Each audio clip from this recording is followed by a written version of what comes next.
যখন আবু তালেবের মৃত্যুর সময় হয়, রাসূলুল্লাহ সাল্লাল্লাহু আলাইহি ওয়াসাল্লাম, বুখারীর রিওয়ায়াত, রাসূলুল্লাহ সাল্লাল্লাহু আলাইহি ওয়াসাল্লাম তখন আবু তালেবের সামনে আইসা বসছেন শেষবারের মতো। নবীর আপন চাচা, 38 বছর নবীজির খেদমত করছে আবু তালেব। কয় বছর? 38 বছর।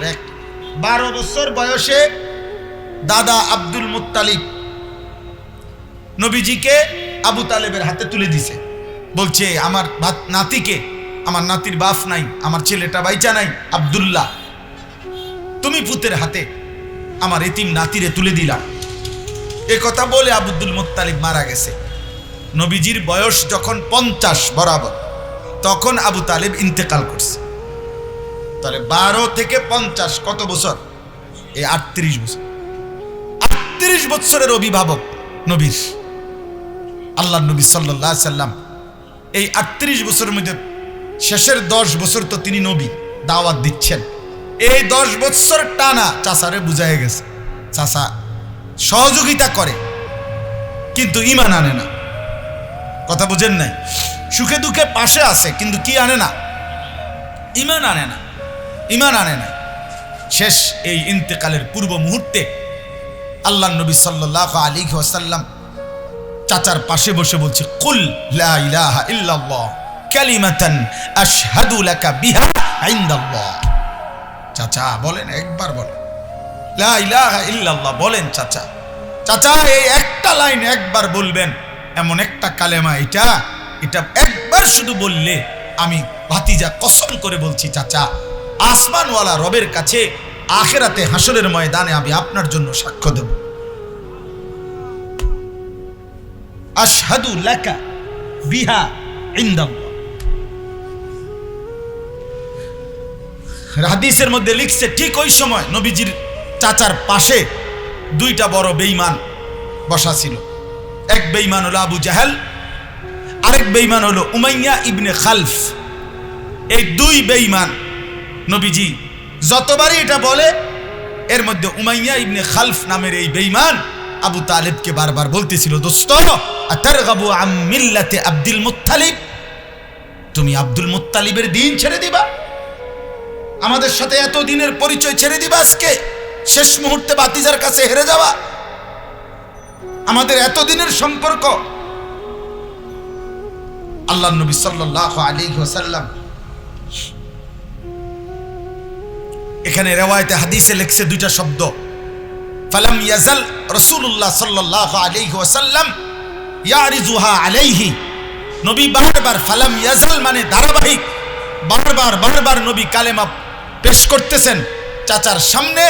আর ওয়াইউঈদুহু তিলকাল মাকালা, আর ওই বেঈমানও ওই একই কথা বারবার বলতেছে, তুমি কি আব্দুল মুত্তালিবের ধর্ম ছেড়ে দিবা? নবী বারবার বলতেছে, চাচা কালেমা পড়েন, কালেমা পড়েন। এই টানাটানি চলতেছে, বাতিজা টানতেছে ঈমানের দিকে, বন্ধুরা টানতেছে কিসের দিকে? কুফরের দিকে, জাহান্নামের দিকে। জাহান্নাম। সমবয়সী বন্ধু যদি উপযুক্ত বন্ধু না পাও তো মনে রাখবা, হাজারো যুবক তোমার সমবয়সী বন্ধু তোমার জাহান্নামে নিয়ে যাবে। মদে আসক্ত বন্ধু তোমারে শেষ করে দিবে, চরিত্রহীন বন্ধু তোমারে শেষ করে দিবে। নারী আসক্ত, নারী লোভী, অসৎ বন্ধু নিজে প্রথম নারী ব্যবস্থা করে নিজের জন্য, এবার তোমারও ব্যবস্থা করে দিবে। যে তোর নাই প্রেমিকা, আমি দিচ্ছি তোকে ব্যবস্থা। হ্যাঁ, এই যে এখানে এটার প্রমাণ। ওরা 2 জন বন্ধু আবু তালেবের সমবয়সী, ওরা বলতেছে, রাসূলুল্লাহ বলতেছে এই অবস্থাতেই আবু তালেব ইন্তেকাল, হাত্তা মাতা ওয়ালাম ইয়াকুল লা ইলাহা ইল্লাল্লাহ। কিন্তু লা ইলাহা ইল্লাল্লাহ না বলেই আবু তালেবের মৃত্যু হয়ে গেল। আর নবী তখন বলতেছেন, লা আস্তাগফিরান্না লাকা মা লাম উনহা আনকা। চাচা ঠিক আছে চাচা, তবুও আমি আবার আপনার জন্য আল্লাহর কাছে ক্ষমা প্রার্থনা করব যতক্ষণ আমার আল্লাহ আমাকে নিষেধ না করবে। নবী আবার হাত তুলছেন, এবার আয় মাওলা, আমি আর কি করতাম মাওলা, আমার চাচার মায়াটা তো আমি ছাড়তে পারতেছি না। আমার চাচার ভালোবাসাও তো আমি ছাড়তে পারছি না, কিন্তু চাচা আমার কালেমা তো পড়লো না, আপনি কি তাকে মাফ করবেন কিনা? তো আল্লাহ তাআলা তখন কোরআনে আছে, সূরা তাওবার মধ্যে আছে, আল্লাহ আয়াত নাজিল করে বলছে, মা কানা লিন নাবিয়্যি ওয়াল্লাযীনা আমানু আন ইস্তাগফিরু লিল মুশরিকিন ওয়ালাউ কানু উলি কুরবা মিন বাদি মা তাবায়্যানা লাহুম আন্নাহুম মিন আসহাবিল জাহিম। আল্লাহ বলছে, বন্ধু, কোন নবী কিংবা ইমানদারের জন্য কোনো অনুমতি নাই, কোন মুশরিক বেঈমান ওয়ালাউ কানু উলি কুরবা, একেবারে সর্বোচ্চ নিকটতম আত্মীয় যদি হয়, আপনজনও হয়, তার জন্য আমি আল্লাহর কাছে ক্ষমা প্রার্থনা করা এর অনুমতি নাই। হাত নামান, হাত নামান বন্ধু। কেন হাত উঠাইলেন? আপনার চোখের সামনে যে ঈমানবিহীন মুশরিক হয়ে মারা গেছে, আপনি হাত উঠালেন কেন তার জন্য? কাকে, কার হাত নামাইতে বলছে?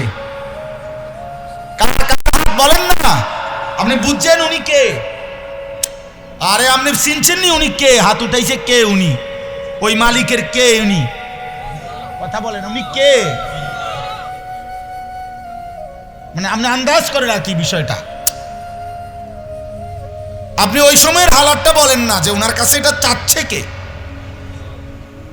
কি বন্ধু এটা? এই বন্ধুটা কে? মালিকের এটা কেমন বন্ধু? এরপরে মালিকের আর বন্ধুটা কে?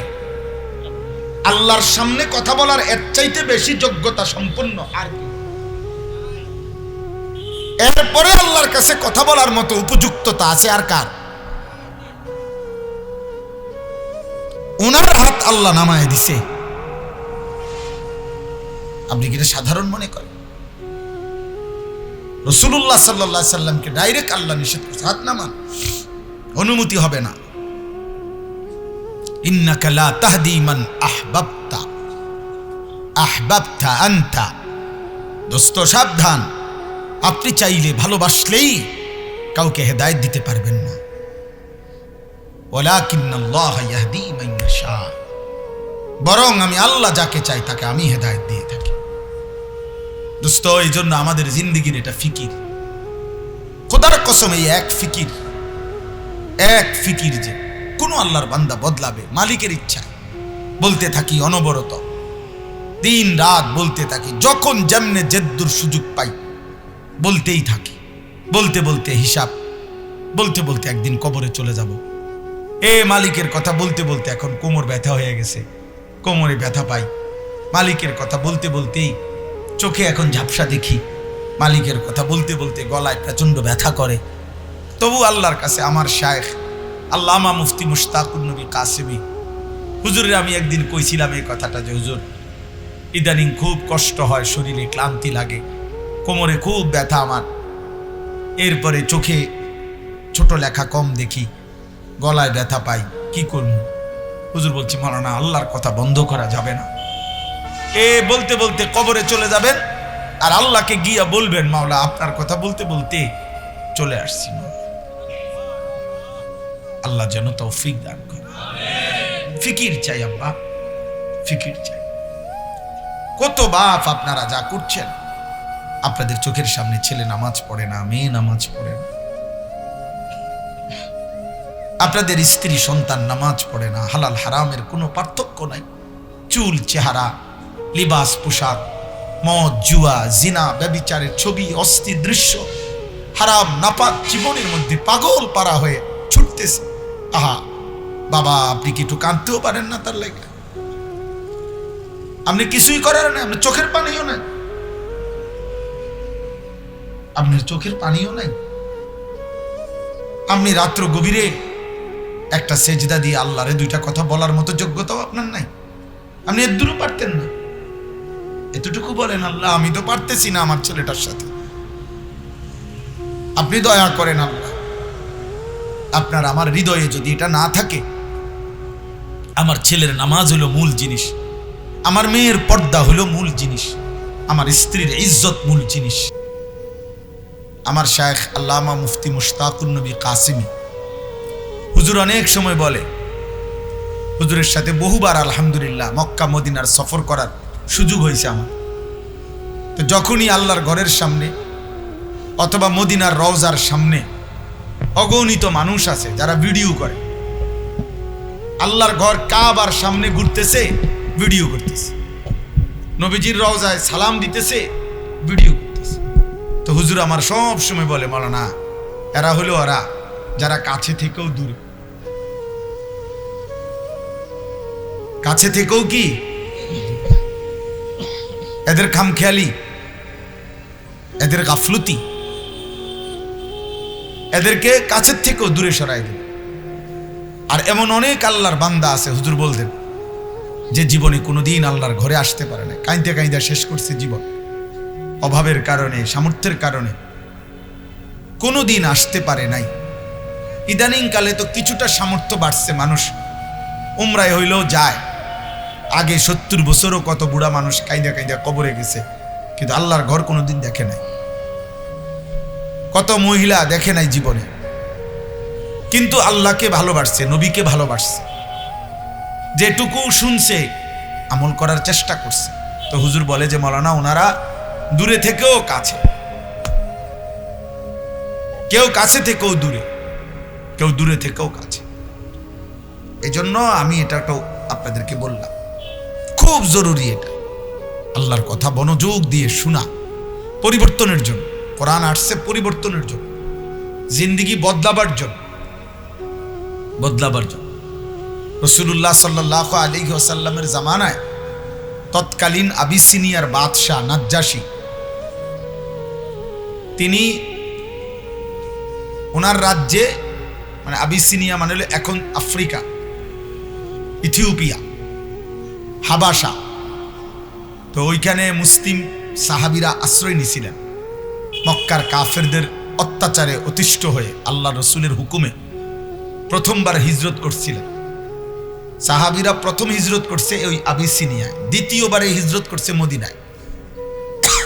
তো যখন রাসূলুল্লাহ সাল্লাল্লাহু আলাইহি সাল্লামের সাহাবীরা গেলেন, তখন মক্কার কুরাইশ কাফেরদের দুইজন বড় সর্দার ওই আবিসিনিয়ার বাদশার কাছে অভিযোগ নিয়ে গেছেন যে আমাদের অঞ্চল থেকে কিছু লোক ভাইগা আপনার এলাকায় আশ্রয় নিছে, ওরা দুষ্কৃতিকারী, মন্দ চরিত্রের,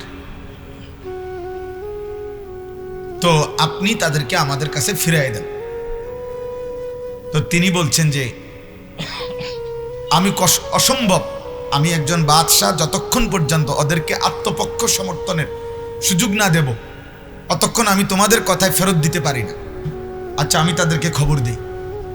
তো পরে রাজ দরবারে রাসূলুল্লাহ সাল্লাল্লাহু আলাইহি সাল্লামের সাহাবাদেরকে আনছে। তো বলছে তোমাদের পক্ষ থেকে একজন বলো যে তোমরা কেন আসছো, এরা তোমাদেরকে ফিরিয়ে নিতে চাচ্ছে কেন। ওই যে ভাই এই বাইরে কও, ভাই এই বাইরে বুঝাই কোন, এই বাইরে, এই মোবাইলওয়ালা বাইরে, এমনি আমার দিকে তাকাই, আপনি শুনেন, আপনার জন্য শুনেন, নিজের জন্য শুনেন, কথা বুঝছেন? আমার দিকে তাকান, এই আমার দিকে তাকায় আসুন, ওটার দিকে আর তাকায় না, এটা সারা দিনে তাকান মোবাইলটার দিকে। তাইলে বললাম, তখন হযরত জাফর ইবনে আবি তালেব রাদিয়াল্লাহু তাআলা আনহু, নবীজির আপন চাচাতো ভাই, আবু তালেবের ছেলে, ওই যে আলী রাদিয়াল্লাহু তাআলা আনহুর ভাই, উনি সবার পক্ষ থেকে বক্তব্য দিছেন। তো সেই বক্তব্যে উনি একটা কথা বলছেন, শুধু, আমি অনেক লম্বা খুতবা দিছে, আমি শুধু মূল কথাটা বলতে চাই। তিনি বললেন যে হে বাদশাহ, আমরা মক্কার অধিবাসী, এরাও মক্কার, আপনার কাছে যারা অভিযোগ নিয়ে আসছে, বাকি এদের উপস্থিতিতে আপনি, আমার বক্তব্য হলো, আমরা চুরি করতাম, আমরা জিনা করতাম, আমরা মদ খাইতাম, আমরা হত্যা করতাম, আমাদের মধ্যে এই চুরি, জিনা, মদ এবং নারীর সাথে অশুভ আচরণ, এটা আমাদের জীবনের সাথে 24 ঘন্টার অংশ ছিল। আমরা অহরহ হত্যা করতাম। আরবের মানুষের 3টি জিনিস ছিল নিত্য সঙ্গী নবীজির আগমনের পূর্বে: ওয়ার, ওমেন, ওয়াইন, যুদ্ধ, নারী, মদ। এই তিন জিনিস ছিল তাদের নিত্য সঙ্গী, প্রতিদিনকার ডিউটি। হয় মারামারি, নয়তো নারীর উপভোগ, আর নয়তো মদের আড্ডায় পড়ে থাকা, নেশার বোতলে পড়ে থাকা। আমরা এমন ছিলাম, আমরা আল্লাহ চিনতাম না, সৃষ্টিকর্তা চিনতাম না, আমরা দেবতার উপাসনা করতাম, দেবতার সামনে মাথা নুয়াইতাম। এইভাবে আমাদের মাঝে আমাদেরই বংশের, এদের বংশ আমাদের বংশ, একই বংশের আমাদেরই একজন প্রিয় মানুষ, যাকে আমরা ছোট্টবেলার থেকে দেখছি, যাকে আমরা চোখে দেখে চিনি, যার চলা ফেরা স্বভাব আচরণ চরিত্র আমাদের কাছে স্পষ্ট, এমন একজন প্রিয় ব্যক্তি, তার নাম মুহাম্মদ। সে আমাদের বংশের লোক, আমাদের পরিচিত, আমাদের চেনা জানা। সে উত্তম চরিত্রবান, জন্ম থেকে ছোট্টবেলার থেকে আমরা তার কথায়, তিনি আমাদেরকে এক আল্লাহর সন্ধান দিছেন। তিনি আমাদেরকে যাবতীয় এই পাপগুলো ছেড়ে দিতে বলছেন এবং বলছেন ইয়ামুরুনা বিসসালাহ, আমাদেরকে নামাজ পড়তে বলছেন, ওয়াস সাদাকা, আল্লাহর রাস্তায় সাদকা করতে বলছেন, ওয়াল আফাফা, আমাদের চরিত্র পবিত্র রাখতে, জিনা ব্যভিচার থেকে পবিত্র রাখতে আমাদেরকে তিনি আদেশ করেছেন, ওয়াসসিলা, আত্মীয়তার সম্পর্ক বন্ধন ঠিক রাখতে বলেছেন আমাদেরকে। এখন আপনি মহামানব বাদশাহ, মহানুভব, আপনি বলেন যে এটা যদি হয় অন্যায়, আমরা সেটা গ্রহণ করছি, আমরা সেই অপরাধের হারাম জীবন ছেড়ে দিছি, আমরা তার কথায় জীবন পরিবর্তন করছি, এই রকম হইছি। এখন আমরা চুরি করি না, এখন আমরা জিনা করি না, এখন আমরা মদ খাই না, এখন আমরা জুয়া খেলি না। এখন এটা যদি পাপ হয়, এটা যদি অপরাধ হয়, তাহলে আপনি আমাদেরকে তাদের কাছে ফিরায় দেন। নাজ্জাশী বাদশাহ তখন বলছে, আল্লাহর কসম, আমার শরীরের একটি চুল অবশিষ্ট থাকতে তোমাদের গায়ে, তোমাদের দিকে তাকাবে কেউ, আমি এটা হইতে দেব না, হতে দেব না। তারিখের কিতাবের মধ্যে আছে, বাদশাহ বলছে ওদেরকে যদি কেউ বিদ্রুপ করে তাদের উপরে জরিমানা স্বরূপ জরিমানা ধার্য করে দিছে। সাহাবাদের উপরে কেউ যদি ওই সময় বলছে যে কেউ যদি তাদেরকে কোনো রকম টিটকারি করে, তাহলে এই যে জীবন পরিবর্তন, আমার এই কথাটা বলা উদ্দেশ্য দোস্ত, জিন্দেগি পরিবর্তন। রাসূলুল্লাহ সাল্লাল্লাহু আলাইহি সাল্লামের শুধু মাকসাদ, সারা পৃথিবীময় ওয়াজ করে গেছেন, মানুষের কাছে পরিচিত হয়েছেন, বড় বক্তা, বড় বাগ্মী, অসাধারণ চমৎকার উচ্চারণ, খুব সুন্দর কথা বলতে পারে, দারুণ হুঙ্কার মারতে পারে, মানুষ জমে, স্লোগান উঠে, চিৎকার দেয়, হুঙ্কার দেয়, জঙ্কার দেয়। এটা না, বিষয়টা এটা না, বরং তার পবিত্র স্পর্শে, তার কথায়, তার জিন্দিগি, তার সাথে চলে ফিরে উঠে বসে মানুষ বিগত 40 বছরের গুনার জিন্দিগি, 60 বছরের গুনার জিন্দিগি, 30 বছরের গুনার জিন্দিগি টোটাল ছেড়ে দেয়। এটা মাকসাদ, ওয়াজের মাকসাদ এটা, কোরআনের মাকসাদ এটা, রাসূলুল্লাহ সাল্লাল্লাহু আলাইহি সাল্লামের জিন্দিগির মাকসাদ এটা, ইসলামের মাকসাদ এটা। জীবন বদলাইতে হবে, জীবন বদলাইতে হবে। আমি এই জন্য সব সময় আমার এই জামাল ভাই তারা বা আমার সাথে, আমরা একসাথে মানুষ, সারাদিন আমরা একসাথে কাজ করি, দিনই বিভিন্ন কাজ, ওনারাও জানে আমার এই কথাটা। আমার কথা হলো জিন্দেগি পরিবর্তন হইতে হবে, জীবন বদলাইতে হবে, জীবন বদলাইতে হবে। মুসলমানের সংখ্যাগরিষ্ঠ যুবক ফজরের নামাজ পড়বে কোন দিন? একটি মসজিদে কে কেন্দ্র করে যদি 50 ঘর মুসলমান হয়, ধরেন একটা মসজিদ, এই মসজিদের আত্রাফ মানে পাশে মোট 50 ঘর মুসলমান ধরে নিলাম, তাহলে 50 ঘর মুসলমানের মধ্যে প্রতি ঘরে যদি আমরা ধরি যে 4 জন করে পুরুষ লোক আছে, এটা ধরলাম আর গড়, তাহলে 4×50 কতজন? 200 জন। তো 200 জনের মধ্যে ধরে নেন 100 জন আছে নওজোয়ান, অর্ধেক ধরে, বেশি হবে, আমরা ধরে নিলাম 100 জন। তাহলে হিসাবে একটি মসজিদে কমপক্ষে ফজরের নামাজে 100 জন কিশোর যুবক উপস্থিত থাকার কথা। সেটা কি হচ্ছে? তো এই কোন দিন হবে? 1450 বছর পরে আজকে আবার আবু বকর সিদ্দিক আসবে, আজ কি আবার ওমরে ফারুক আসবে, আজ আবার ওসমান আলী আসবে? তো তো এখন যারা আছে তারাই চেষ্টা করতে হবে। আবার তো নতুন করে আব্দুল কাদের জিলানী আসবে না,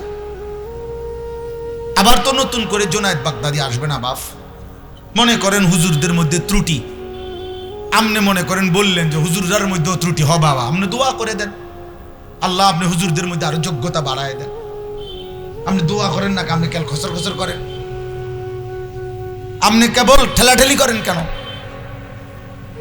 আমার কোনো দোষ থাকবে না এ কথা আপনার আমি বলছিনি, আল্লাহ বলছিনি যে হুজুর সে কি মাসুম। তো তাইলে আপনি দোয়া করেন, আমরা আপনাদের জন্য দোয়া করি না? কথা বলেন, আমরা আপনাদের জন্য দোয়া করি কিনা? তো আপনারা আমাদের জন্য দোয়া করবেন না? তো তাইলে করেন না কেন? হ্যাঁ, হুজুরের মধ্যেও তো ফ্যাঁসের শেষ নাই, হয়তো আল্লাহ আপনি হুজুরদের ফ্যাঁস শেষ করে দেন, এটা কোন কথা বুঝছেন না আমার? আপনারা বলেন, আপনারাও তো ইমানদার, আপনাদের দোয়া চা দরকার না?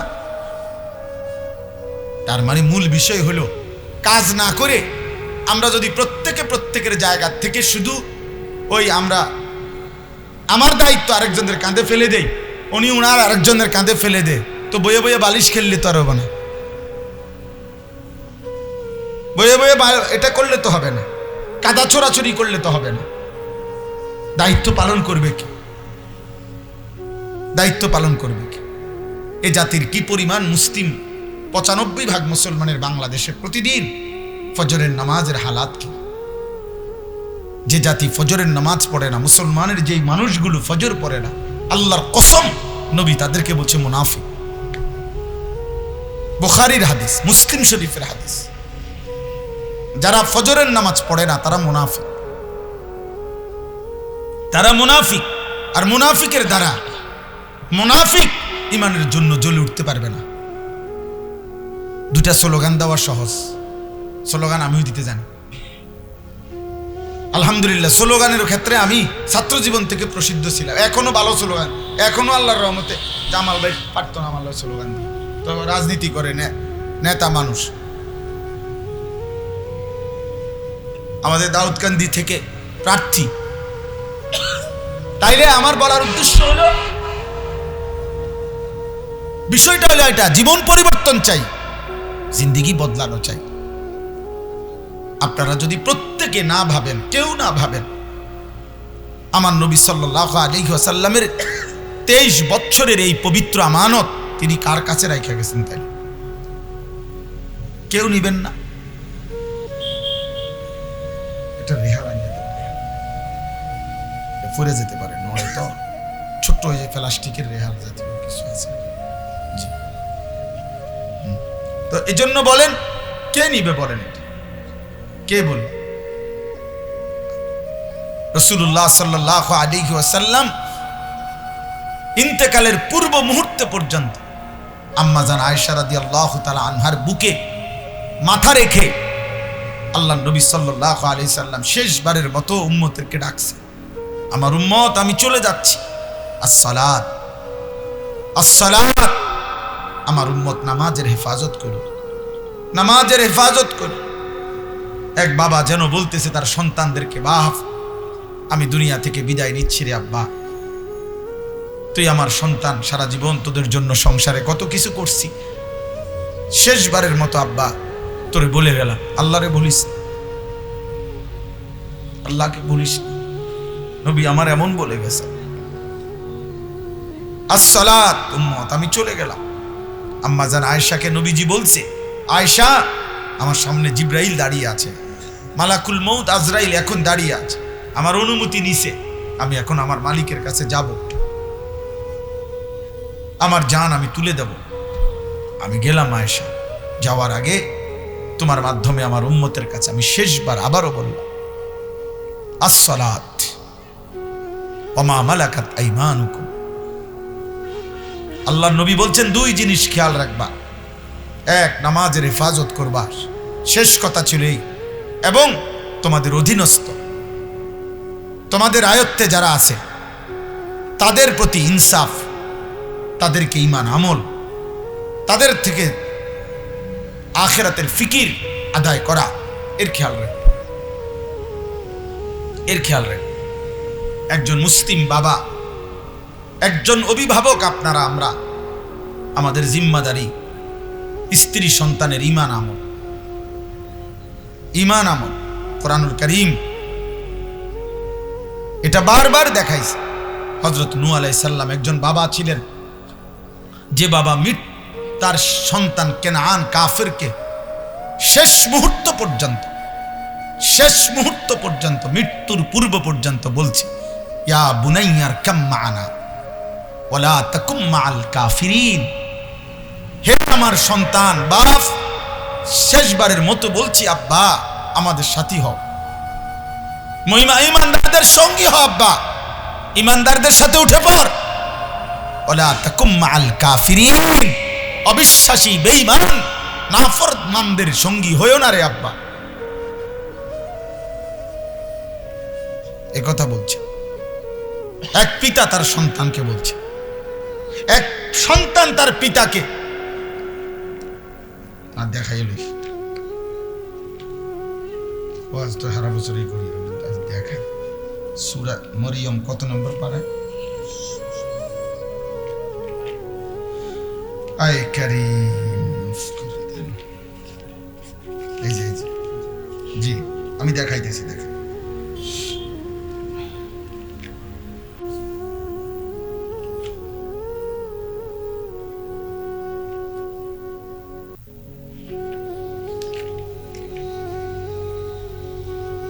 একটা আয়াত শুধু শুনাই আর কি।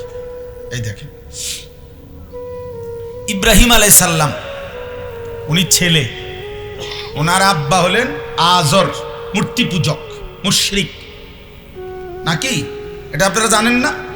তো উনি ওনার আব্বাকে বুঝাইতেছেন, দাওয়াত দিচ্ছেন, ইমানের দাওয়াত। কেমনে বলতেছে কথাটা শুনেনি, কোরআন শরীফে আল্লাহ কেমনে কয় দেখেন।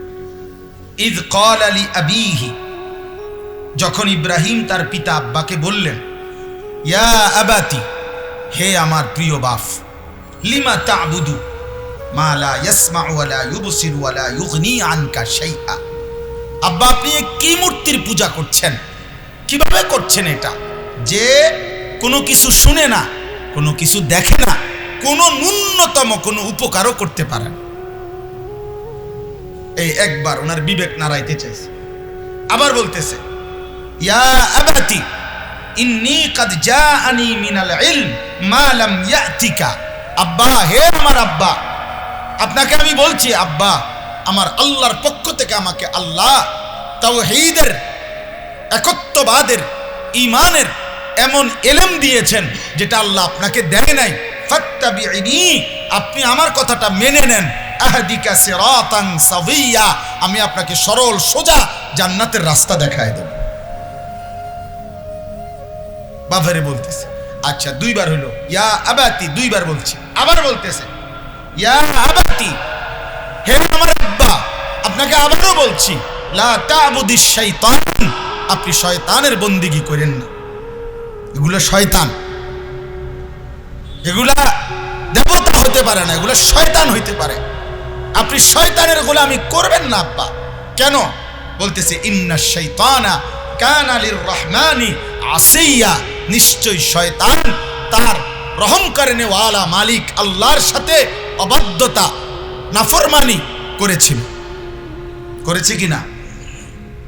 আবার বলতেছে দেখেন, ইয়া আবাতি, হে আমার আব্বা, ইন্নী আখাফু আন ইয়ামাসসাকা আযাবুম মিনার রহমান, যদি আমার আল্লাহর পক্ষ থেকে আপনার উপরে কোনো আযাব পৌঁছে, ফাতাকুনা লিশ-শাইতানি ওয়ালিয়া, তাহলে সেই আযাব মানে জাহান্নাম, আর সেই জাহান্নামে আপনি হয়ে যাবেন শয়তানের সঙ্গী।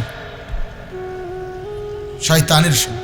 তাফসীরের মধ্যে লিখছে যে হে বিবেকবান মানুষ, একজন সন্তান তার বাবাকে ঈমানের দিকে ফিরাবার জন্য 4টা লাইন বলছে, 4বারই বলছে ইয়া আবাতি, ইয়া আবাতি, ইয়া আবাতি, ইয়া আবাতি, আব্বা আব্বা আব্বা আব্বা, বারবার বলছে,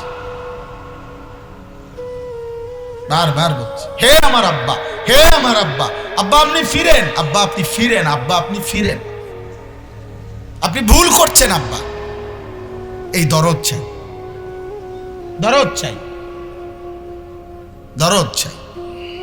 এক নূহ আলাইহিস সালামের ঘটনা আমি যদি লম্বা বলি, পুরাটা এখন বলতে চাচ্ছি না, মানে পুরাটা আপনি অবাক হবেন।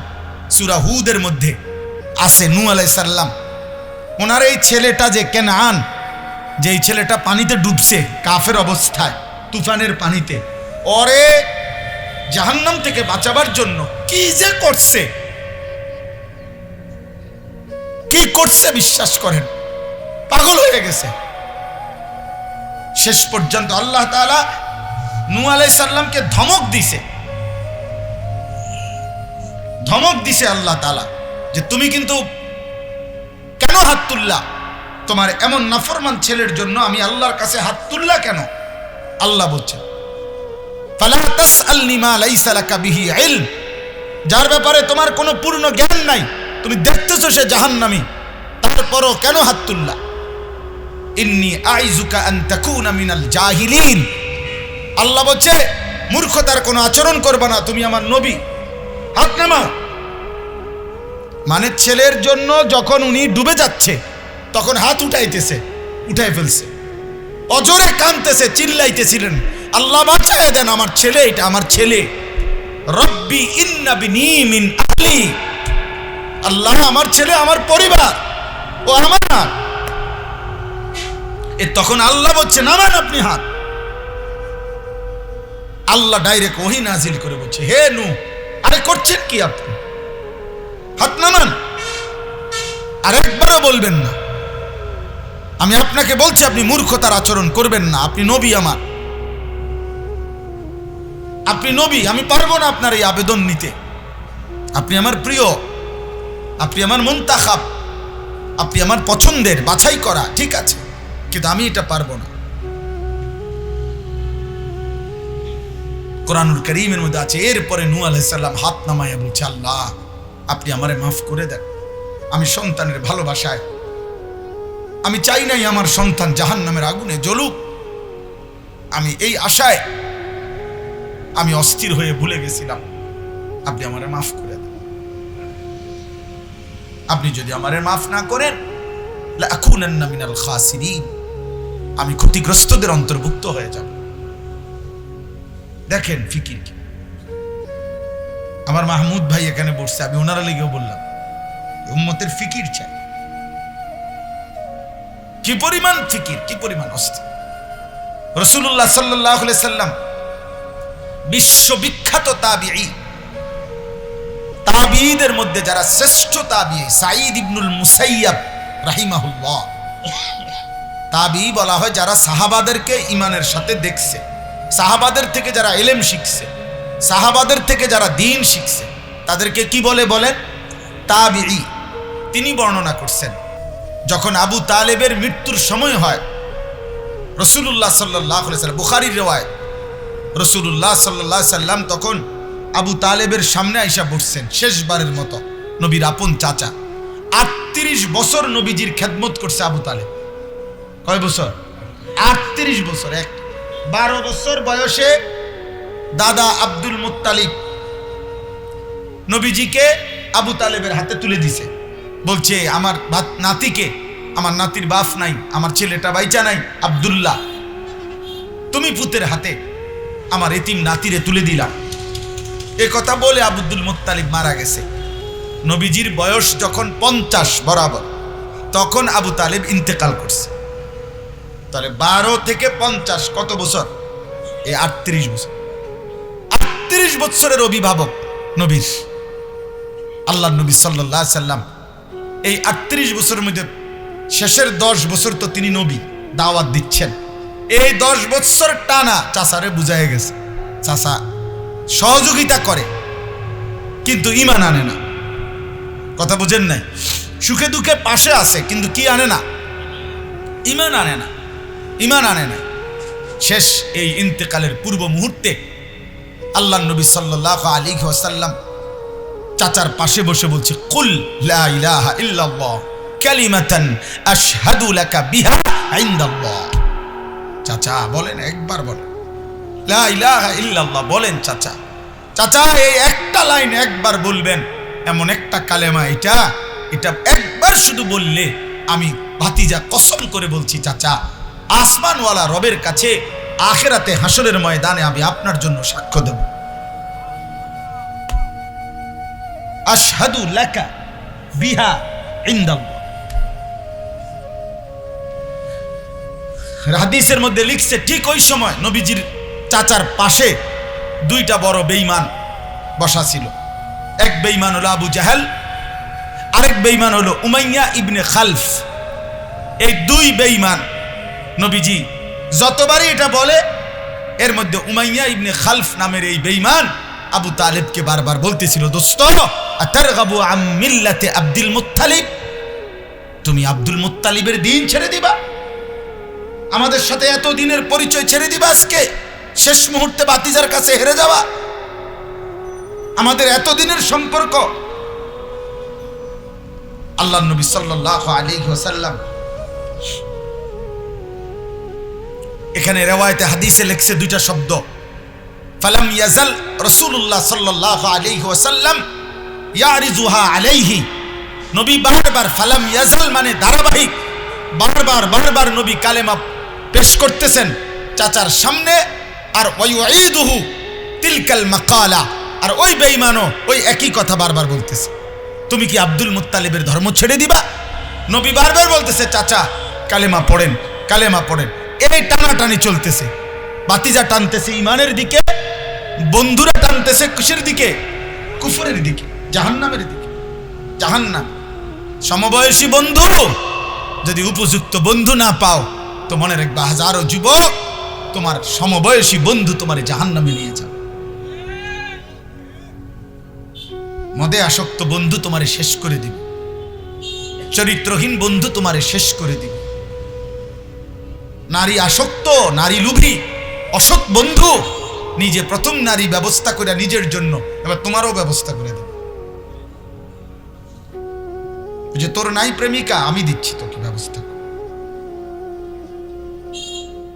হ্যাঁ, এই যে এখানে এটার প্রমাণ। ওরা দুইজন বন্ধু আবু তালেবের সমবয়সী, ওরা বলতেছে, রাসূলুল্লাহ বলতেছে এই অবস্থাতেই আবু তালেব ইন্তেকাল, হাত্তা মাতা ওয়ালাম ইয়াকুল লা ইলাহা ইল্লাল্লাহ, কিন্তু লা ইলাহা ইল্লাল্লাহ না বলেই আবু তালেবের মৃত্যু হয়ে গেল। আর নবী তখন বলতেছেন, লা আস্তাগফিরান্না লাকা মা লাম উনহা আনকা। চাচা ঠিক আছে চাচা, তবুও আমি আবার আপনার জন্য আল্লাহর কাছে ক্ষমা প্রার্থনা করব যতক্ষণ আমার আল্লাহ আমাকে নিষেধ না করবে।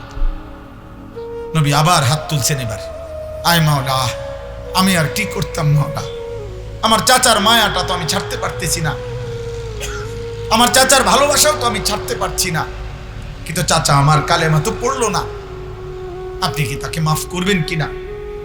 তো আল্লাহ তাআলা তখন কোরআনে আছে, সূরা তাওবার মধ্যে আছে, আল্লাহ আয়াত নাজিল করে বলছে, মা কানা লিন নাবিয়্যি ওয়াল্লাযীনা আমানু আন ইস্তাগফিরু লিল মুশরিকিন ওয়ালাউ কানু উলি কুরবা মিন বাদি মা তাবায়্যানা লাহুম আন্নাহুম মিন আসহাবিল জাহিম।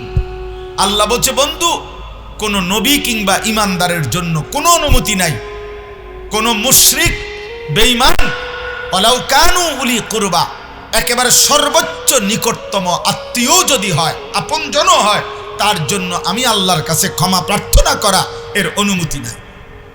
হাত নামান, হাত নামান বন্ধু। কেন হাত উঠাইলেন? আপনার চোখের সামনে যে ঈমানবিহীন মুশরিক হয়ে মারা গেছে, আপনি হাত উঠালেন কেন তার জন্য? কাকে, কার হাত নামাইতে বলছে? বলেন না, আপনি বুঝছেন উনি কে? আরে আপনি চিনছেন নি উনি কে? হাত উঠাইছে কে? উনি ওই মালিকের কে? উনি কথা বলেন, উনি কে? মানে আপনি আন্দাজ করেন আর কি বিষয়টা, আপনি ওই সময়ের হালাতটা বলেন না যে ওনার কাছে এটা চাচ্ছে কে, কি বন্ধু এটা, এই বন্ধুটা কে? মালিকের এটা কেমন বন্ধু? এরপরে মালিকের আর বন্ধুটা কে? আল্লাহর সামনে কথা বলার এর চাইতে বেশি যোগ্যতা সম্পন্ন আর কি? এরপরে আল্লাহর কাছে কথা বলার মতো উপযুক্ততা আছে আর কার? ওনার হাত আল্লাহ নামায় দিছে, আপনি কি এটা সাধারণ মনে করেন? রাসূলুল্লাহ সাল্লাল্লাহু আলাইহি সাল্লামকে ডাইরেক্ট আল্লাহ নিষেধ করছে, হাত নামান, অনুমতি হবে না। ইন্নাকা লা তাহদি মান আহবাবতা আহবাবতা আনতা। দোস্ত সাবধান, আপনি চাইলে ভালোবাসলেই কাউকে হেদায়েত দিতে পারবেন না। ওয়ালাকিন্নাল্লাহ ইয়াহদি মান ইয়াশা, বরং আমি আল্লাহ যাকে চাই তাকে আমি হেদায়েত দিয়ে থাকি।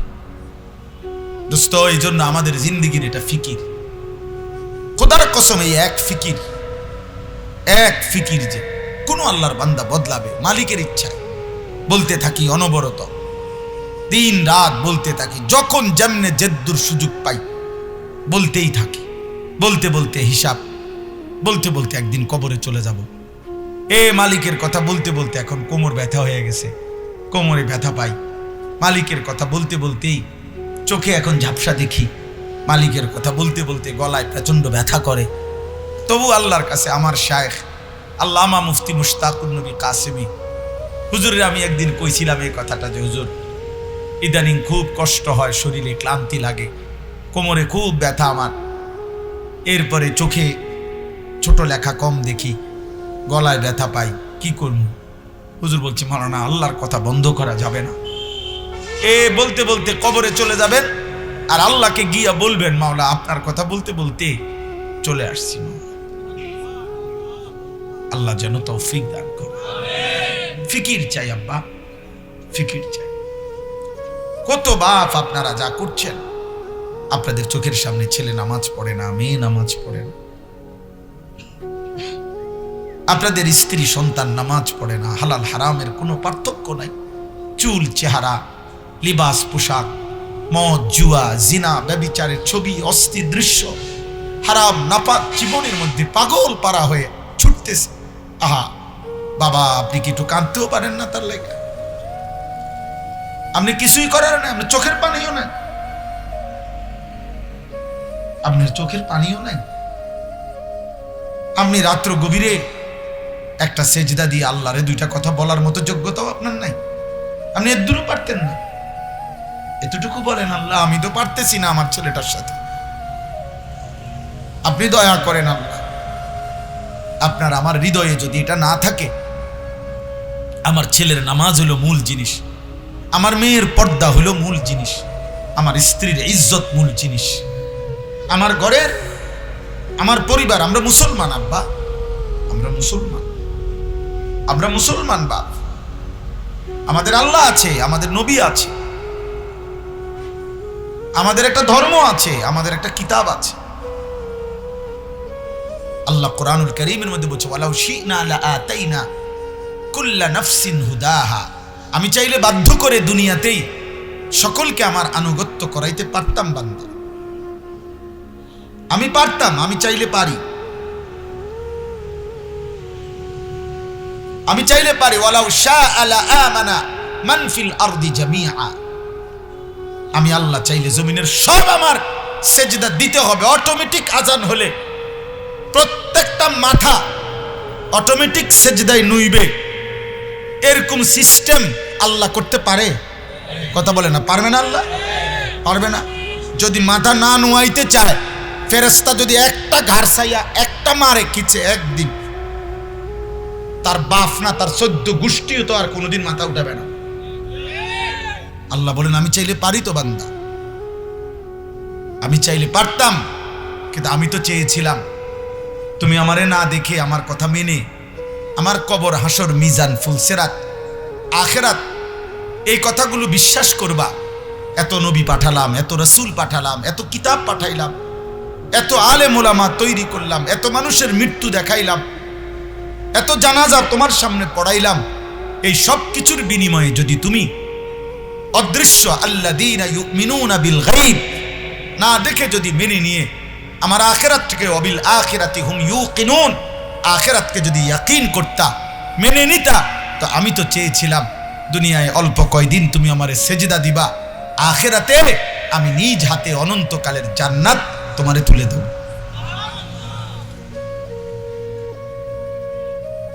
চাইছিলাম বান্দা, চাইছিলাম। খুব বেশি দুনিয়া তো আর বেশি ভোগ করতে পারো নাই বান্দা, ওই পরিমাণ দুনিয়াই ভোগ করছো যেটা আমি দিচ্ছি। হাজারো কামরা কামড়ি কইরাও সমান আয় কারোই হয় না।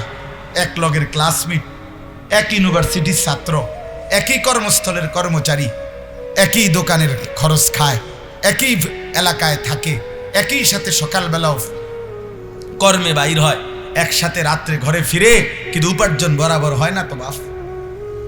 কেন হয় না? বরাবর হয় না কেন? একই স্ট্যান্ডার্ড সিএনজি সকাল 8টা থেকে রাত 8টা পর্যন্ত চালাইবার পরেও উপার্জন বরাবর হয় না কেন? একই বাজারের দোকানদার সমান উপার্জন হয় না কেন আব্বা? হবে না তো। আপনি এত মানুষের এটা দেখে এতদিন ধরে দেখেও বুঝছেন না, আর কোন দিন বুঝবেন? আর কখন বুঝবেন আপনি যে সমান হবে না? বরং তাই হয় যা আল্লাহ তাআলা নির্ধারণ করেছে। অফিস সামাই রিজকুকুম ওয়া মা তুআদুন। আল্লাহ বলে দোকান জমিনে, ক্ষেত জমিনে, অফিস জমিনে, ব্যবসা তোমার মাটিতে, কিন্তু রিজিক তোমার আসমানে। কোথায়? অফিস সামাই রিজকুকুম ওয়া মা তুআদুন। আল্লাহ বলে যা কিছু দুনিয়ায় দেব বান্দা, ওয়াদা দিলাম, যত কিছু পাইবার সব কিছুর ফয়সালা আসমানে। কোথায়? তোমার স্ত্রী মিলবে কোন দিন? ফয়সালা আসমানে। তোমার ছেলে হবে না মেয়ে হবে নাকি কিছুই হবে না, ফয়সালা কোথায়? আসমানে। আসমানে। আমার আপন দুটা ভাগ্নি আছে, আপন ভাগ্নি, বড় বোনের মেয়ে, যমজ, ওরা দুইজন যমজ আমার ভাগ্নি। তো মানুষে অনেক গ্রাম্য কথা কয়, যমজের অনেক কিছুই বরাবর হয়, এবারে ইগের সর্দি বলে হিগেরও হয়, এরকম কয় না, অনেক গ্রাম্য কথা আছে। কয় তো আমার এই দোনো ভাগ্নির তো বিয়ে দিছি, দোনো ভাগ্নির মধ্যে এক ভাগ্নির 2টা বাচ্চা আছে, আরেক ভাগ্নির একটা বাচ্চাও হয় না। কত কান্দা কান্দে আমি, কত সময় আল্লাহর ঘর ধরে ধরে মক্কায় মদিনায় তাওয়াফে তাওয়াফে কত সময় দোয়া করছি। বোন আমার যখনই কথা হয় এইটা একবার কয়, ভাই তুই আমার জিল লেগে দোয়া করিস, আল্লাহ জানে তার একটা সন্তান দেয়। কিরে ভাই, বিষয়টা কি? এই জন্য শুধুমাত্র আজকে আপনারা যারা আসছেন, বসছেন, দাঁড়িয়ে আছেন, বসে আছেন, কিশোর ভাই, যুবক ভাই, বয়স্ক বাবা, বুঝতে শিখেন। আমার ছোট্ট কথা হলো, আপনি আখেরাত বুঝেন, আপনি না বুঝলেও আখেরাত হবে, আপনি না বুঝলেও মৃত্যু হবে, কাজেই বুঝলেই ভালো। কথা বুঝেন না? এর চাইতে ভালো বুঝালাম ভালো না? আপনি বুঝতে চেষ্টা করেন, কারণ অবুঝ মানুষেরও তো মৃত্যু হয়, বোবা মানুষেরও তো মৃত্যু হয়, পাগলেরও তো মৃত্যু হয়। মৃত্যু যেহেতু হবেই, যে সত্য আমাকে গ্রহণ করতেই হবে, তার জন্য প্রস্তুতি নিয়ে গ্রহণ করাই তো ভালো। যে বাস্তবতার মুখোমুখি আমাকে হতেই হবে আখেরাত, সেই বাস্তবতার জন্য নিজেকে প্রস্তুত করাই তো উত্তম বুদ্ধিমানের কাজ। এই জন্য আমি আপনাদের কাছে এই ছোট্ট শুধু এবার তর্জমা বলি। 3টা আয়াতের অর্থ একটাই, যে যে অবস্থায় আছেন আপনারা বসছেন, যার দ্বারা যত পাপ যত গুনাহ কম বেশি হচ্ছে হয়েছে, চলেন এই আয়াত, এমন একটা আয়াত পড়ছি কোরআনুল কারীমের,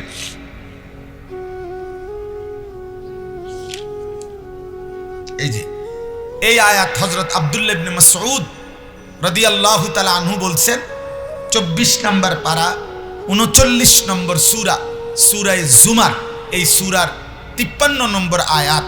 এই আয়াত হলো কোরআনে আল্লাহর পক্ষ থেকে বান্দার প্রতি সবচেয়ে বড় মাগফিরাত, সবচেয়ে বড় দয়া, সবচেয়ে বড় উদারতা, সবচেয়ে বড় প্রশস্ততার আয়াত এই আয়াত।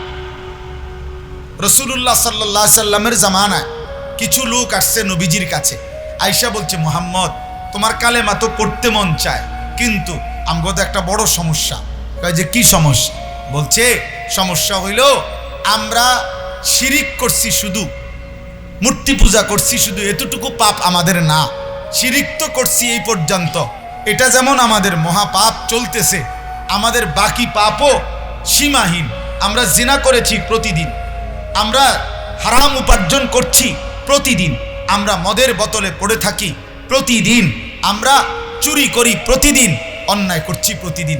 মুহাম্মদ বলতে পারবো না কি পরিমাণ জিনা করেছি, মুহাম্মদ বলতে পারবো না কি পরিমাণ চুরি করেছি, মুহাম্মদ এই বলতে পারবো না কি পরিমাণ শরাব পান করেছি। গুনাহ করতে করতে তার কোনো সীমা পরিসীমা নাই। তোমার আল্লাহ মাফ করবে তো শুনছি, কিন্তু মাফেরও তো একটা সীমা আছে, ধৈর্যেরও তো একটা সীমা আছে।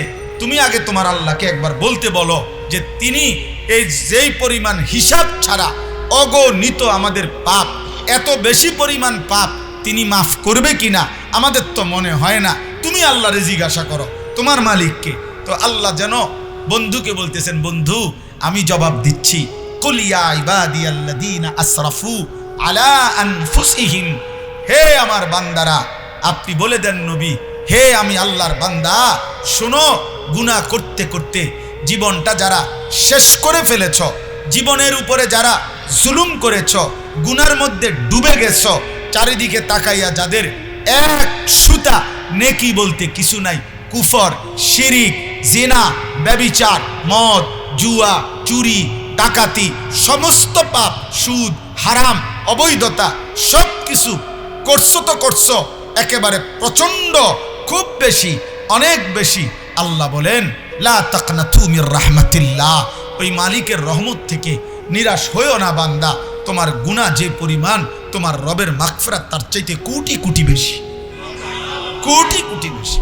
ইন্নাল্লাহা ইয়াগফিরুয যুনুবা জামিআ, আমি আল্লাহ, আমি একসাথে, তুমি তওবা করো, ফিরে আসো, ঈমান আনো, শিরিক ছাড়ো, গুনাহ ছাড়ো, চোখের এক ফোঁটা পানি ফেলো, একসাথে আমি সব মাফ করে দেব।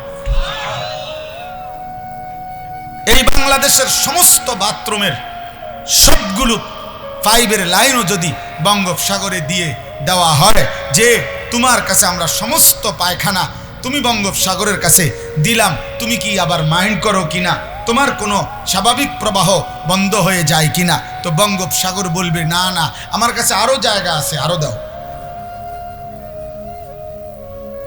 আল্লাহ বলছে বান্দা তোমার সব গুনাহ আমার সামনে পেশ করো, আমি সব মাফ করে দেব, আমার মাগফিরাত আরো আছে, আরো আছে, আরো আছে, আরো আছে, আরো আছে।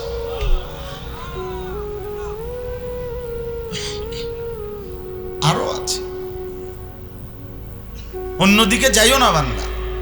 কুল ইয়া ইবাদিয়াল্লাযীনা আসরাফু আলা আনফুসিহিম লা তাকনাতু মির রাহমাতিল্লাহ ইন্নাল্লাহা ইয়াগফিরুয যুনুবা জামিআ ইন্নাহু হুয়াল গফুরুর রহিম।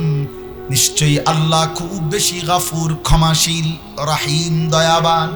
আল্লাহ বলেন মাফও করব, দয়াও করব। কি করবেন বলেন? কাজেই আমার এই কথার থেকে যদি এতটুকু উপলব্ধি করেন তাইলে তওবা করেন।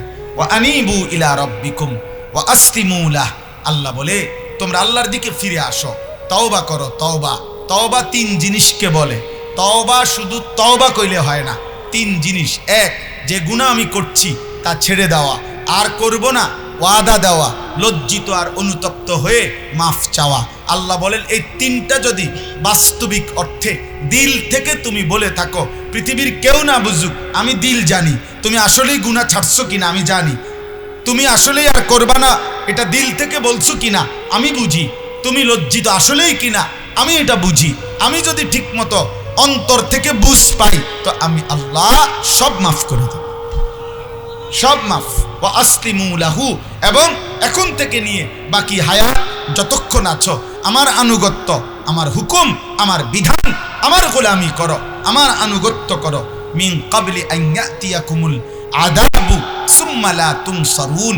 আল্লাহ বলেন চূড়ান্ত আযাব তোমার জীবনে আসবার আগে আগেই, এখানে আযাব মানে মৃত্যু, প্রত্যেক নাফরমানের মৃত্যুই তার আযাবের শুরু। এজন্য আযাব চলে আসবে মানে মৃত্যু চলে আসবে। সুম্মা লা তুনসারুন, তখন আর তোমাকে সাহায্য করা হবে না। আজ হায়াত থাকতে তওবা করো, ফিরে আসো, আমার প্রত্যেক কথার আনুগত্য করো, আমি আল্লাহ আসমান ছোঁয়া গুনাহ হায়াত থাকতে তওবা করলে আমি আল্লাহ ওয়াদা দিলাম মাফ করে দেব। আপনার গুনাহ আমনে মাফ চাইবেন, আমনে মরছেন, এরপরে গরু জবাই করছেন, এরপরে ইমাম সাহেবরে আনছেন, ইমাম সাহেবে আমনের লাগিয়া মাফ চাকা, আমনে কিটছেন, সিরানি খাইছেন আপনি বইয়া বইয়া। আমি আপনার গুনাহ মাফ করে দিতাম টাকা 300 দিয়া, কিতা টেহা দি দিচ্ছেন 200 টেহা দিয়া এই 60 বছরের গুনাহ কেমনে মাফ করে? কথা বলে না কেন? হ্যাঁ, 500 টাকা দিয়ে কি গুনাহ মাফ করেন? আমি জানি আপনি কি গুনাহ করছেন, কথা বলেন না কেন? তো আপনি আমারে দিয়ে লোক রাখছেন, বদিল্লা দিলেন, গুনাহ করছেন আপনি মাফ চাইবেন, এখন মাফ চাইবেন, বলেন ইনশাআল্লাহ, বলেন ইনশাআল্লাহ। এই জন্য আমার ফুতে গরু জবাই করাইয়া আমার মরার পরে আমাগো এলাকার ইমাম সাবরি দিয়া আমার গুনাহ মাফ করাইয়া আমারে জান্নাত বুঝাই দিব। জান্নাত আপনার আব্বার সম্পত্তি না, জান্নাত ইমাম সাহেবেরও বাপের সম্পত্তি না। ইমাম সাহেব জান্নাত টেন্ডার নিছে না, ইমাম সাহেবও আখেরাতে হিসাব দিতে হবে, মুসল্লি সাহেবও হিসাব দিতে হবে।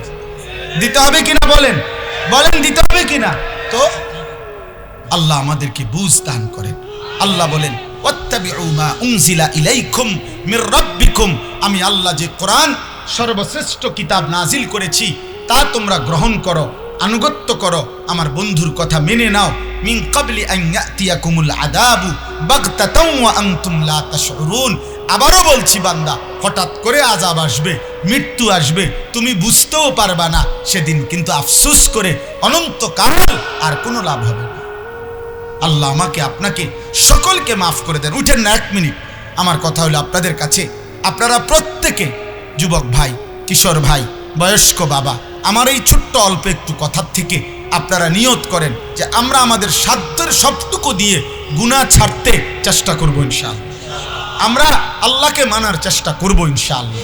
নিজের স্ত্রী, নিজের ছেলে মেয়েকে প্রথম ডিউটি, আব্বা হাত জোড় করে বলি, ঘর বাড়ি, খাট পালং, সোফা, ফার্নিচার, এগুলো আপনি যে দূর পারেন এর দূর দিয়া যাইয়েন, বাকি ডামনের ফুতে করতে পারবো। আমার আব্বা মরার পরে আমি বিল্ডিং করছি, আমার আব্বা মরার পরে আমি সোফা বানাইছি, আমার আব্বার ইন্তেকালের পরে আমি 4টা খাট বানাইছি, আমার আব্বা মৃত্যুর পরে আমি 2টা ফ্রিজ কিনছি, আমার আব্বা মৃত্যুর পরে আমি আমার 4টা বাথরুমে 4টা বালতি কিনছি, 4টা বদনা কিনছি, 4টা গোসলের মগ কিনছি। এটি সব প্রতিদিন বাজার আমি করতে পারি। আমার আব্বা ছাড়াও আমি ফুলকপি, পাতাকপি এটি চিনি। কথা বুঝেন না? এটি গোমতি টাওয়ারের নিচে এটি পাওয়া যায়, আমার আব্বা লাগে না। হ্যাঁ হ্যাঁ, এটি এনতে পাওয়া যায়, কিনতে পাওয়া যায়। এটি হইব, এটি পারবে আপনার ফুতে, এগুলো আপনার ছেলে পারবে। কিন্তু আপনি তারে আখেরাত ভুলায় গেলে ও আল্লাহ চিনবে কেন? আপনি তারে কোরআন না শিখাইলে, আপনি তারে নবীর সুন্নাত না শিখাইলে, ছোট্টবেলার বাচ্চাটা, অবুঝ বাচ্চাটাকে যদি আপনি ছেলে মেয়েকে আল্লাহর কোরআন না শিখান, আপনার বাচ্চা আখেরাত পাইবে কোত্থেকে? এই জন্য আপনারা আপনাদের ছেলেদেরকে, আপনাদের মেয়েদেরকে দিন শিখান, নাতিদেরকে নাতনিদেরকে দিন শিখান, আখেরাতের ফিকির করান, আখেরাতের ফিকির করান। এই জন্যই চারিদিকে এই মাদ্রাসা। দেখেন আল্লাহর কুদরতে এই মাদ্রাসাগুলো। ইদানিং কালে আপনারা একটা জিনিস খেয়াল করেন যে এই 1 মিনিটে শেষ করছি, চারিদিকে দেখেন এত মাদ্রাসা, ছোট ছোট বড় বড়, আলহামদুলিল্লাহ। আপনারা যদি কেউ বলেন যে এত মাদ্রাসা কা, তা আমনে কোন এত মাদ্রাসা কা? আমারও তো প্রশ্ন, মনে করেন চারিদিকে এত মাদ্রাসার কি দরকার? তা আমনে কোন এগুলো হইল কা? এত মাদ্রাসা কেন? তা আমনে উত্তর দেন, আমনে আল্লাহরে জিজ্ঞেস করেন। এই জমিনের মধ্যে একটা পাতা পড়ে না কার ইচ্ছা ছাড়া, তো একটা মাদ্রাসা হইয়া গেছে আল্লাহর ইচ্ছা ছাড়া। কথা বুঝছেন না? একটা পিঁপড়া নড়ে না কার ইচ্ছা ছাড়া, তো একটা মাদ্রাসা হইয়া গেছে আল্লাহর অজানা। তাইলে অবশ্যই প্রতিটা মাদ্রাসা কোনায় কোনায়, গলিতে গলিতে হচ্ছে কার ইচ্ছায়? আবার বলেন কার ইচ্ছায়? তো এই জন্য প্রত্যেকটা মাদ্রাসা আপনার সাধ্য মতো আপনি সহযোগিতা করা উচিত। আপনি কম দেন, বেশি দেন, আপনি ভালোবাসেন। আপনি কোনো সময় উল্টা কথা, তেসরা কথা, কোনাচ্চা কথা আপনি বললেন না, আপনি বলবেন না। এটা কি ওইটা কি? মাদ্রাসা আল্লাহর কোরআন পড়ে, কয়জন পড়ে? 3 জন পড়ে, 1 জন পড়ে, সমস্যা কি? এক আল্লাহর বান্দা, আল্লাহর কোরআন চিনা, আল্লাহর কোরআন পড়তে পারা গোটা কায়নাতের সব পড়ালেখার চাইতে দামি সেটা। আপনি প্রমাণ করতে চান আমার লোক আইন সাবের বাজার আমার মাছ তাই এখন আসুন, সামনে শনিবারে আসবেন। আগামী শনিবার 13ই ডিসেম্বর আমার মাদ্রাসার মাসিক ইসলাহি মাহফিল সকাল 10টা থেকে 12:30 পর্যন্ত মহিলাদের বয়ান হয়, আর আসর থেকে এশা পুরুষদের জন্য বয়ান হয়। আমি নতুন জায়গা কিনছি মাদ্রাসার জন্য, বড় সড়ো মাদ্রাসা করুন। সারা বাংলাদেশের জওয়ান বুড়া, স্কুল কলেজ ইউনিভার্সিটি, শিক্ষিত অশিক্ষিত, দিন মজুর, ঠেলাওয়ালা, কুলিওয়ালা সবাই যেন পড়তে পারে। আলাদা ভবন মাদ্রাসা করতে চাইতেছি। যে আসবে যখন দিন শিখবে তখন, যার সময় যতক্ষণ দিন শিখবে ততক্ষণ। আশা করছি এটা 2.5 কোটি টাকার উপরে জায়গার দাম। পারলে জায়গায় শরিক হবেন। 4,200 টাকা দিলে আপনি এক মুসল্লার পরিমাণ অংশগ্রহণ করতে পারবেন। 1,000 টাকা দিলে কিশোর যুবক উন্নয়ন সদস্য হইতে পারবেন। এগুলার কাগজ আছে। যেমনে পারে, আমার কথা হলো প্রতিটা ভালো উদ্যোগে আপনি অল্প অল্প করে দিয়ে হলেও অংশগ্রহণ করবেন। আল্লাহ আপনাদেরকে তৌফিক দান করে। এই দারুল আজহার মাদ্রাসা আলহামদুলিল্লাহ আমার প্রিয় ভাই মাওলানা সৈয়দ আব্দুল কাদের জামাল ভাই পরিচালনা করছে। আমাদের কুমিল্লা জেলা কওমি মাদ্রাসা সংগঠন বুড়িচং উপজেলার উনি সম্মানিত সিনিয়র সহসভাপতি। আলহামদুলিল্লাহ তার মাদ্রাসায় এইবারও 12 জন ছাত্রী আলহামদুলিল্লাহ দাওরায়ে হাদিস বুখারীর সবক শেষ করে ফারেগ হবে, বলেন আলহামদুলিল্লাহ। 2 জন ছাত্রকে পাগড়ি দেয়া হবে, বলেন আলহামদুলিল্লাহ। আমি আপনাদের কাছে অনুরোধ করছি, আপনারা এমন একটা মুবারক মজমা মাদ্রাসা, মেয়েদের ছেলেদের এই দিন শিক্ষার কাজে আপনাদের প্রত্যেকে অংশগ্রহণের উদ্দেশ্যে পকেটে হাত দেন। 2টা মিনিট যেদ্দুর সুযোগ হয়, আপনার যেদ্দুর ভালো লাগে, আপনার তৌফিক তো আল্লাহ দিবে। আপনি আপনার উপার্জন থেকে, আপনার হালাল টাকা থেকে আপনি কিছু দান করেন, আল্লাহ বরকত দিবে, ঠকবেন না ইনশাআল্লাহ। দেখবেন ঠকবেন না।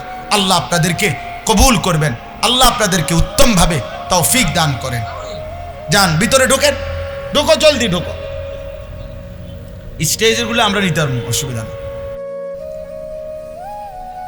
اللهم صل على محمد وعلى آل محمد كما صليت على إبراهيم وعلى آل إبراهيم إنك حميد مجيد اللهم بارك على محمد وعلى آل محمد كما باركت على إبراهيم وعلى آل إبراهيم إنك حميد مجيد سبحانك لا علم لنا إلا ما علمتنا إنك أنت العليم الحكيم إبراهيم আরো চাপাও, তোমরা আরো চাপাও।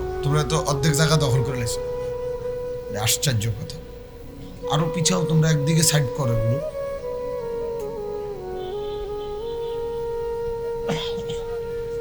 এক সাইড করো, জায়গা ছোট, জায়গা কমায় দাও। আলহামদুলিল্লাহ, আল্লাহ পাক রব্বুল ইজ্জত জুল জালাল ওয়াল ইকরামের ফজল কারাম, রব্বুল আলামিনের অপরিসীম ইহসান, মেহেরবানি, দয়া। আল্লাহ তাআলা আমাদেরকে আজ 10 ডিসেম্বর 2025 রোজ বুধবার কুমিল্লা ক্যান্টনমেন্ট নিমসার পরিহলপাড়া দারুল আজহার মাদ্রাসা কমপ্লেক্সের বালিকা শাখার খতমে বুখারী উপলক্ষে আজকের এই মোতাবারক নবম বার্ষিক ওয়াজ মাহফিলে আল্লাহ তাআলাই আমাদেরকে আসবার বসবার, আল্লাহর জন্যই জমা হওয়ার তৌফিক দান করেছেন। আলহামদুলিল্লাহ। আমি মনে মনে ভাবতেছিলাম যে আজকেও অত্র মাদ্রাসার যিনি মুহতামিম, আমাদের প্রিয় ভাই, প্রিয় বন্ধু জনাব হযরত মাওলানা সৈয়দ আব্দুল কাদের জামাল ভাই, আয়োজনটা যে আবারও যদি রাস্তার একদম পাশে করে আওয়াজে, কষ্ট হয় এবং গাড়ি প্রতিবারে যাওয়ার সময় মাটি সহ কাঁপে। কিন্তু এবার আবার একটু ভালো লাগলো যে আলহামদুলিল্লাহ ভিন্ন একটু ভিতরে ছোট্ট পরিসরে সুন্দর প্যান্ডেল করে আজকের মাহফিলের ইন্তজাম হয়েছে। আল্লাহ কবুল করেন ইনশাআল্লাহ। আল্লাহ চাহে তো একদিন আরো বড় হবে। প্রতিটা বড় গাছ, বট গাছ, এটা ছোটই ছিল, একটা দানাই ছিল, একটা বীজই ছিল, তো ধীরে ধীরে বড় হয়েছে। এই জন্য আমরাও দোয়া করি দারুল আজহার মাদ্রাসা আলহামদুলিল্লাহ দেখতে দেখতে এখন মেয়েদেরকে দাওরায়ে হাদিস পড়ানো হয়। মানে এখানে মেয়েরা কোরআনুল কারীমের পরে আসমানের নিচে জমিনের উপরে সর্বশ্রেষ্ঠ বিশুদ্ধ কিতাব বুখারী শরীফ নিয়মিত পড়ে। বলেন আলহামদুলিল্লাহ। এটা অনেক বড় নিয়ামত। মুসলমানের এক কন্যা রাসূলুল্লাহ সাল্লাল্লাহু আলাইহি ওয়াসাল্লামের হাদিস পড়ে, অনেক বড় সৌভাগ্য, অনেক বড় সৌভাগ্য। কোরআনুল কারীমের মধ্যে সূরা আহজাবে আল্লাহ তাআলা একজন মুসলিম নারীকে কি পড়তে বলছে স্পষ্ট আছে কোরআনে। ওয়াযকুরনা মা ইউতলা ফি বুয়ুতিকুন্না মিন আয়াতিল্লাহি ওয়াল হিকমা। ভাই হাতে মোবাইল না ধরে এই অল্প একটু সময় আমার দিকে তাকাইয়া শুনেন, বরকত হবে, ফায়দা পাবেন। আমি বললাম উপকার হবে দোস্ত। মনে করেন মোবাইলে না জমাইয়া দিলে জমান, উপকার হবে। একটা কথাই বুঝলেন, উপকার হবে, দিলে লাগলো। কোনো এক কথায় মানুষের জীবন আল্লাহ তাআলা চাইলে পরিবর্তন হয়। মূলত পরিবর্তন তো আল্লাহর হাতে। মানুষের জিন্দেগির পরিবর্তন মূলত কার হাতে? আল্লাহর হাতে। মানুষের অন্তরের পবিত্রতা আল্লাহর হাতে, সবকিছুই আল্লাহর হাতে। বান্দা সেটাও আল্লাহ তাআলা যাকে বলায় শোনায়, সবই আল্লাহর দেওয়া তৌফিক। এই জন্য আমরা যে সবসময় বলি আলহামদুলিল্লাহ, অর্থ হইল সমস্ত প্রশংসা আল্লাহর জন্য। এই কথার মানে কি? আপনি যদি বলেন যে সমস্ত প্রশংসা আল্লাহর জন্য, কেন? আল্লাহ নিজেই বলবে আমার জন্য নয় কেন? তুমিই বলো বান্দা যে আমার জন্য প্রশংসা হবে না কেন? চারিদিকের যত আয়োজন, তোমার মাঝে যত আয়োজন, সবই তো আমার।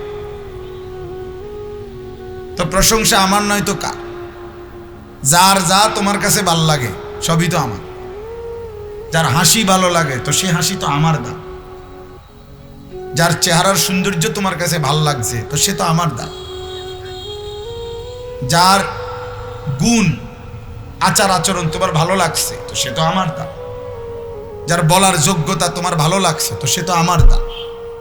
যার বুদ্ধি বিবেক মেধা তোমার পছন্দ হয়েছে তো সে তো আমার দান।